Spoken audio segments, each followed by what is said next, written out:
I was so broke, I had $21, $22 to my name. I'm living in a 400 square foot bachelor apartment. I was a mess. I was a total mess. And I realized I've not paid my rent and I'm out of money. And I don't have any prospects for some new cash in the short term. How am I even going to eat?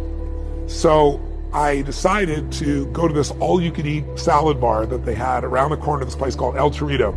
So it was about a 3-mile walk. I didn't take the car because I couldn't pay for parking, for the gas. And I walked there and I went in and I had this meal where I basically loaded up for the winter. I ate plates of food. And while I was sitting there, there was this little boy that came in, and he, I don't know, probably 9 years old, something like that, 8, 9, 10. And he held the door open, and in walks behind him this beautiful woman who was clearly his mother. He sat down, he pulled out the chair for her, and he was just so attentive to his mother. I mean, he was just so with her. And so I finished my meal, and then I got up, and I paid the bill, and I don't know, it was like $6 in those days, for all you could eat salad bar, whatever it was. And so I had whatever was left, $17, $18, $19. And I walked over to this little boy before I left. And I said, hi, and I introduced myself. I said, I'm Tony, and he told me his name was Paul, or whatever it was, I don't remember his name. This little boy, I said, Paul, I said, you are a class act. I said, I saw I held the door open for your woman. I saw how you pulled up the chair for her. I said, taking her out to lunch like that, that is really cool. And he goes, well, she's my mom. Right. And I said, that's even more cool.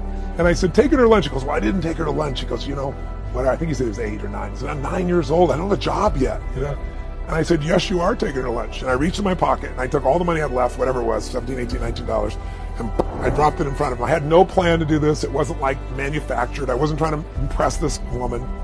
And he looked up at me like shocked and he goes, I can't take that. And I said, sure you can. He said, how come? I said, because I'm bigger than you are, right?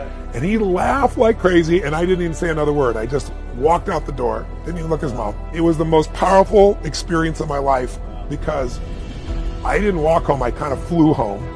And I should have been like, what is the matter with you? You have no money for food. You give the last little pennies you have left. But I had no fear. I had no scarcity.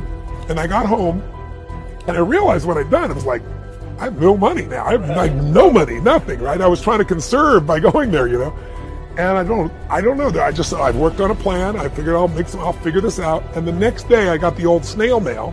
I pull out this letter and there's a young man that I had loaned $1,200 to, and he had not paid me back, and I was desperate for cash. So I probably called him 10 times trying to track him down, not a single response, and I was so hurt and pissed.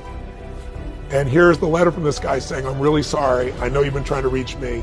I've been avoiding you, and here's the money you owe, and I'm going to give you some interest as well. So I chose to believe, I don't know if it's true, but I chose to believe that it's because I let go of trying to just take care of myself. I did what was right. I didn't plan it. I did it spontaneously. I saw it. It felt right to me. I did it.